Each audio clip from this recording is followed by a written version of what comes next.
St. Patrick's Day. And today, we'd like to get into the hot topic. What is that? Well, down at the quantum limit, at the Planck length and the Planck everything, when things are not quite things anymore, they become, that's philosophy. See, if philosophy and science go together, they're locked together. Philosophy is part of science. But you can say it either way. Well, why separate them? Now let's turn to Newton and then we'll get to Boschkovich, of whom I'm speaking. Theoria Philosophiae Naturalis, beautiful name, which unites philosophy with science in a way that we don't recognize how they used to be the same thing. The theory of natural philosophy. Now what could you guess might he be talking about? Particles, but not just particles. He surpasses Democritus. He's not exactly the first. Newton was probably the first well-known scientist to come up with two aspects, but he only indicated it. So his application of the calculus, which was a new operator, we used to have just add and multiply. There are three operators ever since the time of Leibniz. Because Leibniz was accused by Newton's followers of having stolen the calculus from Newton. There will come a day, mark my words, when both of these men will be ashamed. This is not a digression, this is philosophy. I'm teaching you how philosophy goes. So, is this what you want? Yes, because you want to do a Gedanken experiment. What if they were all in the same room and we could show them this shit? We found your fucking atom. Here's your atom, Democritus. And now they're looking at it. My God. They're now they are scared. And Leibniz, who's having some kind of attack, he can't handle seeing the atom for the first time. He's now fascinated again because he's on a holy substance. Because this is in God's kingdom somehow. Because God, you'd have to get God's permission for this. And so you can't see him? Well, Jesus is there then. I'm sure he's busy. But, Jesus has thousands of men that are just like Jesus, and he sends one of those. I'm working under him. I'm not calling the shots. Gabriel is there. Or, Michael.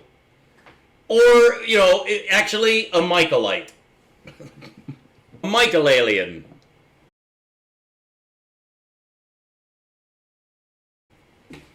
So we do this Gedanken experiment, and now, they're all cool, and they're seeing the atom. This is what we want. This is science. We're getting our jollies. Heaven is merciful. Neh. Amen. And everybody be blessed, and everybody have peace. That's my benediction. Peace on all of you. There's a joke about that because we're close to Mexico. Peace on you. I could tell it.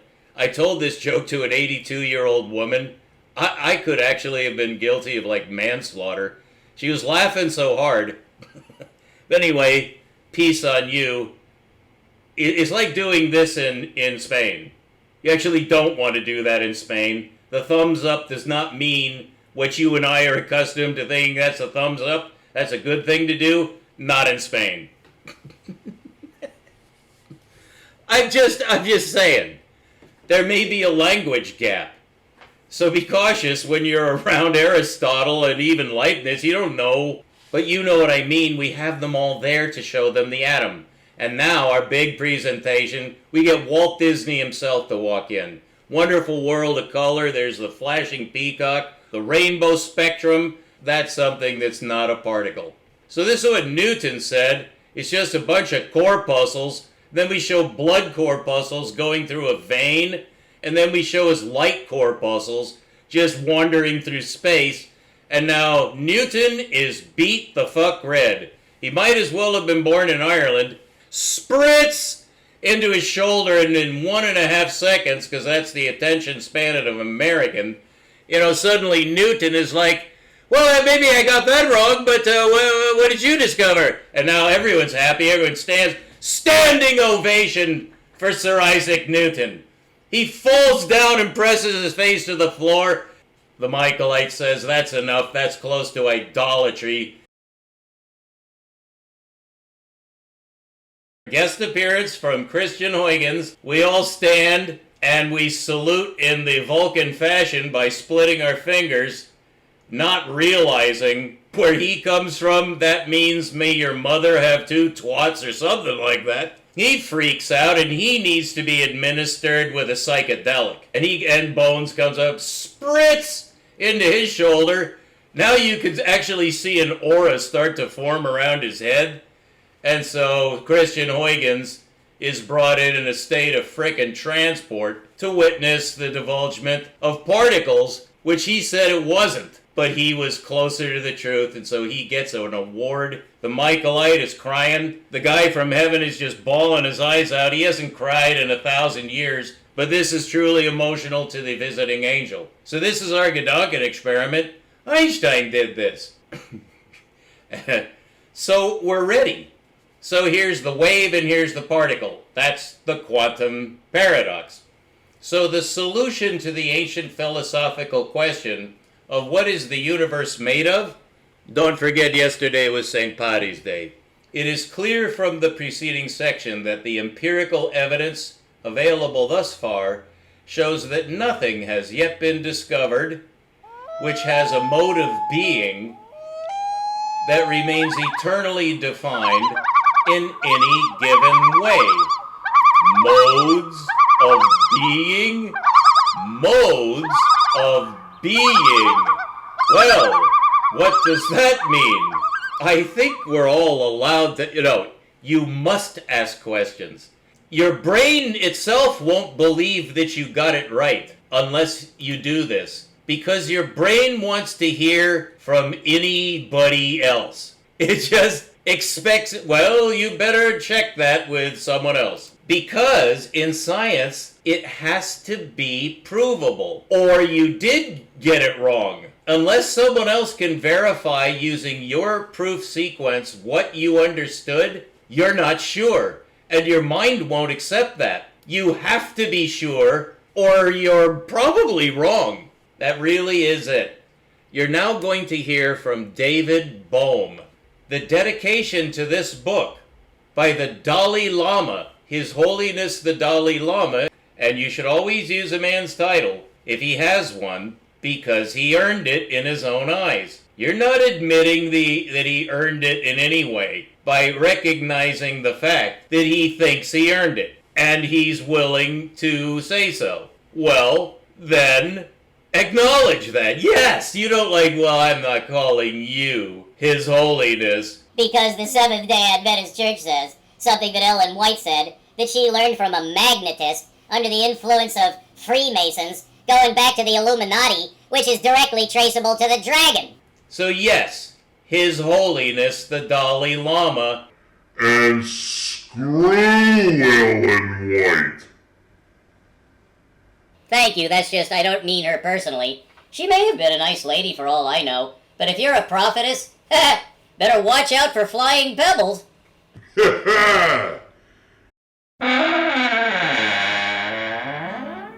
Here are the list of chapters in the book.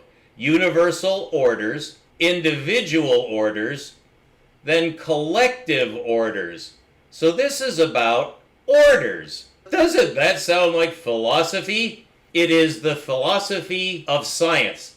The ego is in here. Oh, full tilt philosophy. This is it. But it's also science. Got the accreditization of no less than Alberto Einstein. Alberto Einstein. I say that the way his fairy godmother would undoubtedly say it to him in Switzerland. So David Bohm, Sir David Bohm as I call him, Sir David is no slouch. And this is all about David. Well, let me introduce this with a Gala poem. Gala poem, that's G-A-L-A. It was a hard thing to undo this knot. The rainbow shines but only in the thought of him that looks, yet not in that alone, for who makes rainbows by invention? For who makes rainbows by invention? And many standing round a waterfall See one bow each, yet not the same to all, but each a hand's breadth further than the next. Period. The sun on falling waters writes the text, which yet is in the eye or in the thought. It was a hard thing to undo this knot. Thank you very much. Physics and perception. Perception, chapter 3. The enfolding, unfolding, that's with a dash. Let me start again. The enfolding, unfolding universe And consciousness. Ding, ding, ding, ding, ding. Philosophy. Chapter 4. The super implicate order. I wanted to read that one first when I first read this through because I understand what that means. You may not. Don't worry. It will all become clear. Chapter 5. Soma. This is S-O-M-A. You heard correctly. Soma. So, with a dash. So you know this is deep, deep philosophy. Oh, it gets deeper. Wait till we get to chapter 6. Okay. So, the qualitative infinity of nature. Physics and perception. The enfolding, unfolding universe and consciousness. The super implicate order. Soma significance and the activity of meaning. And to wrap up universal orders, the causal ontological interpretation and implicate orders.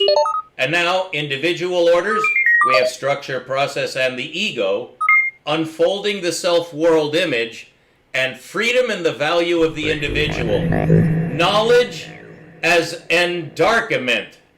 Endarkenment. This in German would undoubtedly be pronounced exactly the same way. Knowledge as endarkenment.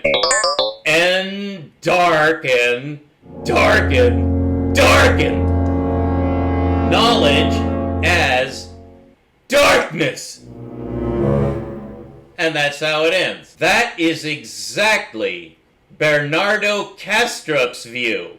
So Bernardo Kastrup and David Bohm achieved the same insight sequence. That is my hypothesis. So David Bohm is the first of a new line of scientists, and Bernardo Kastrup is the second, because they have an entirely, completely different view of reality than science does. And they both say so vehemently, vociferously, and assuredly that it just destroys Tim Maudlin, who is the foremost exponent of mechanics. He's the foremost proponent of quantum mechanics as mechanics. Well, David Bohm and later Bernardo Kastrup became the foremost proponents of fuck Tim Maudlin. And all of your goddamn scientists. I have some sympathy with that side. I believe they've gone too far. But here's what I would add to that. You pushed the envelope. You helped us. You did exactly what a scientist is supposed to do. By example. That happened to Art. It happened to Galileo. It happened to Copernicus. I would expect it would probably happen to David Bohm. But Bernardo Kastrup is next. You have not earned anything yet. But I am going to earn it instead of you. You poor. There's a reason that Bernardo is here and nobody else is.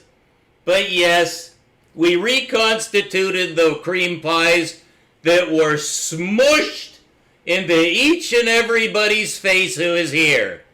And your face has not been smushed. We'll help you with that. But you're still here. You made it, Bernie. Tim did not. All right, be sure you look up in the night sky tonight. Just take a look, okay? You won't regret it. If there's clouds, you're probably under a curse. Good day to you. This is Anagalactic. On the day after St. Patty's Day, I was out on the bridge singing Irish songs to the hobos who could hear from the park and the local cats.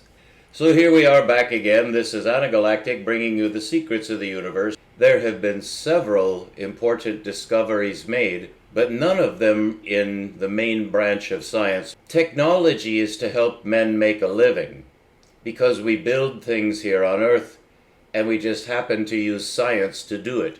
But that's not at all what science is. It's like when you go to a carnival to see the main tent act, but at the carnival, there's all kinds of gizmos. It's like Disneyland. There's various worlds. There's Frontierland, Fantasyland, and there's all kinds of lands. And I remember when I was taken to Disneyland by my parents to see science, that's actually what Disneyland was for, was to show off modern science to the public, to show them what science had become. So science has turned into a fiendish thing. It certainly did not seem so to me. I was taken to Disneyland by my poor innocent parents who had no idea what they were leading me into. They were just introducing me to my new society. I was a freshly born human child. And so I and my sisters and my parents, we got to see the latest inventions of technology. And I won't call it science anymore because it's not science. It's technology. Where science is of service to humanity. Well, that service to humanity, in a certain sense, is technology. And only an idiot would overlook that. And nobody does. There are no such idiots. No such idiots exist in this world.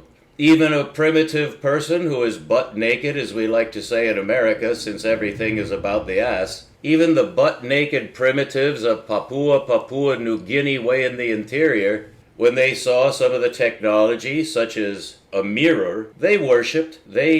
I hope they didn't worship the white fuckers who came and showed them those things. They worshipped their own gods. White men had obviously been blessed by the gods. So technology is often confused with science. The typical profile of America. That America is a bunch of brain-dead retards who are just amazed by whirligigs. It's Daytona. And this is one of the poisonous features of technology, which is not all good, of course. Technology was developed in order to make weapons. 99% is for the destruction of other human beings. If you don't know that, it's because you've been brainwashed, and I'm simply pointing out something that you actually know, but you don't want to know it, because you prefer Fantasyland. And you'd rather go back to Monkeyland, continue to be descended from the ecology. You're always free to get lost. I encourage you to get lost while you're still here for the last second of your life that you'll ever be in contact with a wise man. Leave a goddamn nasty comment. And what I'm looking for is a real message behind your rant. Now, nobody really does this because nobody really feels moved to even leave a comment.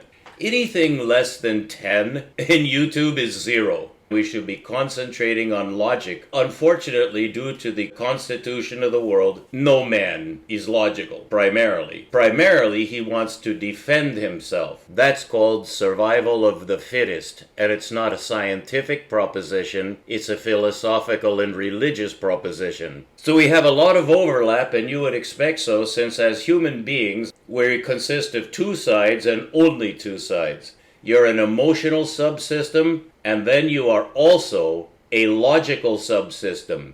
Nothing to do with each other. They're not based on any similar principles at all, unless you say free will or choice or something like that. At first, you have no choices. It's okay to watch football. I've always said, do whatever you want, play in the mud. Go to the pornography shops, get some whores, booze it up. Do whatever you need to do to get through your youth. But the idea is to evolve, okay? And evolution only takes place within one specific lifetime, or evolution doesn't take place at all, whatever you think evolution might be. I've gone to some extra pains to show you there is no scientific answer to the problem of where humans came from, because it has been proved that biological natural selection did not take place. The Darwinian theory, it's been complicated so much. But how is the scientific theory? How? Well, you need a mechanism. Well, there is none. because there's no such thing as beneficial mutation, and by definition, the only way to change a species is by mutation. That's tautological. That's not a guess. We know that from our studies of DNA. Now, Darwin knew nothing of DNA. You cannot talk about macrospace correlations except as indicative of a change in the code. So the three synonyms for the change in the code, it's locked. There is no such thing as natural selection. And in fact, it's an oxymoron. I've given you the truth of that as far as a rational man can get. Excuse me, I'm consuming my morning gummy bear. I'm approaching 70 years old, and I've earned the right to a gummy bear or two. Very good Greek name. He was, I believe, from Greece, but we knew him. He's a very nice man, and he pumped me sister's stomach out while me and me other sister watched and tried not to vomit ourselves. I had to run because I would have vomited. I'm very sensitive to retching. I don't know if you heard that. Called a body belch. Anyways, coffee is a psychoactive drug. Alcohol is a psychoactive drug, but it's a depressant. Doesn't seem that way as it's releasing your inhibitions, but you're basically plummeting down into the depths of hell. Well, some people live that way. Last night I showed that I will choose to live that way. I drank a whole 6-pack of Scrimshaw North Coast Lager. But in science, we're really supposed to be fearless. We don't fear the Jehovah's fucking Witnesses. We don't fear the Church of Jesus Holy Christ of the Latter-day Dominant Saints. We don't fear them, we just look at them as ordinary people, that's all they are. I was in religion. I'm totally to blame. You think I want to indict myself? Oh, of course not. No man wants to indict himself. Well, in science, sometimes you have to. We're all in this for fun. I am. So if you're with me, you're in favor of having fun. Well, I'll tell you what the greatest fun is you can have. Well, the most fun a man can have is to turn on his rational logic system and let it dominate the emotional side so you're not pushed around by every wind of I am not a judge, alright? Nobody ever asked me, come be our judge. And I have not received orders, oh, go and be their judge. Look at that, you can see the reflection. I never noticed that before. Isn't that quaint? I'm feeling like I'm a writer. And I feel like writing a science fiction novel right now. Well, let's try to keep our cool here, shall we? It is the day after St. Patrick's Day. We are human. We're trying to have fun. And so what about the Bible? How could that be fun? That doesn't sound like fun. You're here to listen to me. I'll be your guide. You can trust me. The Bible is 99% nothing to do with science in the slightest degree. And there's always some nerd. May God bless the nerd, because the nerd is going to point out an anomaly that you didn't really consider or notice. Right here in this... Where? I mean, of course, I'm listening. Where? I'm saying there's no technology anywhere in the Bible. Oh, yes, there is. But if you're talking about irrigation techniques, and this refers to the Nile Valley, where you step on this thing and it pumps the water up that you're using your foot to water your gardens. But you'd have to say, I mean, that's an aside. That's just a cultural reference. It's not like, well, let's talk about how they developed that foot pump and go into science. No. Discovered that barnyard animal dung could be used to fertilize the oh, nicer and produce more food. Food from poo-poo? That's technology at its best. But it's quite simple. I mean, that's rudimentary. You gotta dry it out or whatever. Is there technology in the Bible? No. But is there science in the Bible? I say yes. It depends on what you mean by science. Well, here at my tiny institute of almost one person, here's my other morning drug. This is tea, a psychoactive drug. Speaking of which, we are going to be talking about some hallucinations. These are called visions in the Bible because they're not random. If you're on LSD or mushrooms or something like that, and you're starting to see things starting to twirl or make patterns that aren't, your mind is kind of doing that, it's not really making the wall rotate or whatever you're seeing, that's an hallucination. It's probably not a vision. A vision is organized, and the prophets were real good at this. First of all, they didn't think that these things were happening to them for any other reason than that the Lord was talking to them. And the Lord certainly knows how to make that clear to an individual man, whether you believe it or not, they did. And then you got to analyze what they said. Well, this would be Yehezkel. Yehezkel. And in American, that would be Ezekiel, which you know of from Pulp Fiction. Very good music, by the way, to that movie. But in science, you don't want to be emotional because you're using your other onboard designed, blueprinted system, which is for science. So is there science in the Bible? Logic? I know. Commander Spock, the Vulcan, and then they got to deal with sex. And that comes in the episode on T'Pring and T'Pow.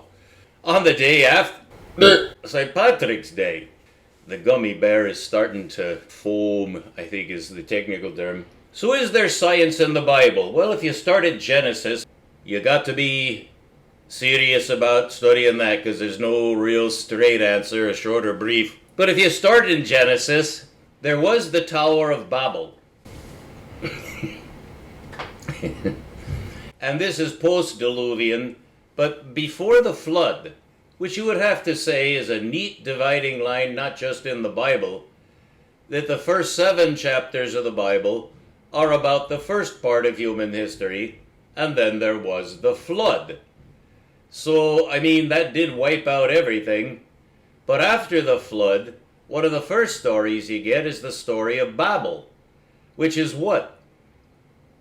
It is a meteorological and astrological tower that would get high up enough off the ground to be able to get a fair view of the surface of the earth in that region and get high enough in the atmosphere just a bit to see better at night at the stars. So it was an observatory. The Tower of Babel was an observatory, but at a most peculiar time of history, which after the flood, this is the first real getting together of the peoples who had repopulated the earth somehow. I think we know how. Yeah, they repopulated the earth as all the other creatures had to do. We use the normal method and we don't complain about that, so that's what we do. But these people got together and they all spoke one language. One language. I think you recall this has to do with Tom Wolfe's The Kingdom of Speech. Where does our language come from? Our language, white man? There are on the order of 9,000 languages on earth. 9,000 separate spoken and written languages. These are languages that cannot be understood except by people who speak the language. So it's not a locked code, but it's a coding system. So these men were all together having one speech. Everybody on the surface of the earth that time spoke the same language. It hadn't diversified. So this is a parallel development to that which is called natural selection, which is the diversification of species. That you had like one species hopped off the ark, the birds, or however many, there were just some birds. You couldn't have all the fucking birds, and there were no dinosaurs, so Noah did not take 2 of every species. He took 2 of every kind, and that's the word that's used. He took 2, just when you say 2, what you mean is at least 1 male and at least 1 female, both of which have to be fertile, so that when they hop off the bloody ark, they got something to do, to make more of themselves. You need 2 for cellular organisms. And as for the microscopic ones, they're not mentioned because nobody could see them. So that's not in the Bible. So it's not a complete scientific exposition of the diversification of species by any means. It does leave a lot to the imagination, though, and that's where Darwin stepped in, and God bless him. You know, he had a theory that's been disproved. Took a fucking long time to disprove it, but that's just the way of societies trying to interpret the real questions in terms of logic, which is good. You want to do that, but there's pitfalls. You got the theory of cosmological evolution now, which is equally, you know what, birdie-doo or guano. But it's necessary to address what society wants, and that's part of science's service to humanity, to give answers to questions we need for ourselves as humans. Which is what? Well, one of them is, where did we come from?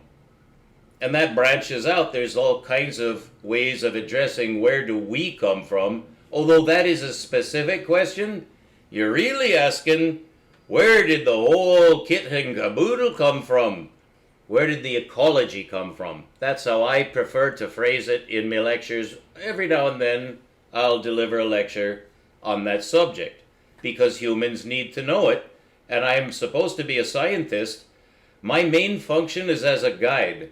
I have nothing to do with technology because it's obviously a dead end. Is it fun? Is it fascinating? Is it good? All of the above, yes. Is it threatening? Is it dangerous? Is it deadly? Yes. And so it has to do with emotion and politics. We don't like that because we can't control it, because it's irrational. So we don't do that in science. There's no such thing as political science. However, there is such a thing as psychology, which I sometimes call a pseudoscience, but that's not telling the whole story either. What I'm trying to say is, science is much bigger than most people think it is. But once you say that, you have to immediately say something after that or everyone's going to get it wrong again. What is science? It is the application of your rational logical subsystem to its designed purpose. It's how you orient yourself that makes the difference between mere puzzles and technology and anything that you can do with rational logic to build things. That's one thing you can do with it. We don't touch that because we don't care, because there's something vastly more important than that. Your rational, logical subsystem with which you were endowed by blueprint at birth is not your emotional side. That's number one. Nothing to do with love or hate or fear or death. Nothing to do with politics or religion. Nothing to do with opinion. Okay? So what's that? That is the application of your rational logical subsystem to the universe so that you can unify yourself with it to whatever threshold is available by physics. That means to unite yourself with whatever that is. It's to become real. It's to know that you know. It's to know that you know reality, that you know what it is. You're not guessing anymore. And then, and only then, can you die a happy man.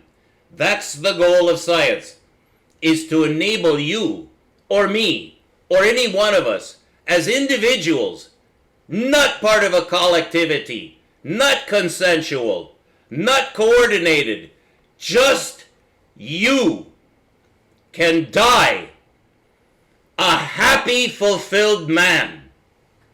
That is it. Because that's where it ends. That's the goal. That's the goal of science. To die happy. No, it's not suicidal. It's recognizing the inevitable. The very first thing that you recognize as introspective feedback, validating your approach to the universe in a logical way, is all of a sudden you realize you've reached a new threshold of orientation and perception, that you've begun. This is at the beginning, when you first realize why you're doing this. It's because this is what you're meant to do. This is what you're meant to do. And from that you have to draw a conclusion or you won't get the best part. Because you realize that you want to unify yourself with the universe, to understand the ecology, to appreciate it, and where you fit into it. And what is the universe? Why does it have spiral galaxies? Why is there wind and clouds and everything else you can ask? Why? Why is this here? That's a third order question which goes beyond the domain of rational logic. It occurs inside of you. It has to, because it's all about you. But it's not solipsism, it's not geocentrism, it's not egocentrism, and it's not narcissism. It's not about you, it's about it. It's bigger. It's more than just bigger. It's better. It's more than just better. It's older. And if you're here now, which you are, and you're asking about the universe, it's because you were designed to ask that question. And all the questions that follow are from your blueprint. And if you don't draw the right induction from that, you're going to be a jackass until the day you die. And whether you realize you're a jackass before you die or just after you die doesn't matter. That's how you finish the game. A jackass who missed the point. Okay? So this is where science is in the Bible. The Bible is meant to elicit that same induction from another angle that's not science. It's from the emotional side. And the book of the Bible is about a man. You might ask, what good was the Old Testament scriptures, the prophets, the wisdom books, and the history books when the man had not yet been born about whom the Bible writes? It's because it wasn't time. But that book is necessary to set the stage for the arrival of that man. And if you want to study that, you don't need to. You just need to listen to me. Because I did study it. And the Bible is now a closed book to me. Not because it has no value. It's because it's invaluable, but I have transcended the Bible. Because all it is a message. And I'm telling you what the message of the Bible is. It's the same message as your logical system is trying to tell you about also. The exact same thing that you're designed. That is the basis of science. It's the basis of true religion. It's the basis of rational logic. You are designed by a universe that is so much older than you that you cannot imagine it. So that leads to some specific questions, but now you have the right framework. And that's 45 minutes of ranting. We'll be right back. I'm going to publish this in low fidelity so it'll go fast, so I can make another lecture to tell you about science in the Bible, but that is to lead up to mathematics. Where the hell does mathematics fit into a real man's life? If you're using it to make money, then you have discovered the purpose of mathematics in that sense. It's to give you a way to make a living in the modern world. Nobody in the past made their living at mathematics until the governments noticed you need mathematics to make weapons. You need mathematics to make technology. Technology runs on mathematics. That is the service of mathematics to science. Is it in the Bible? It is. We'll be right back. Keep looking up when the skies part. It's a good time for astronomy. We'll be right back.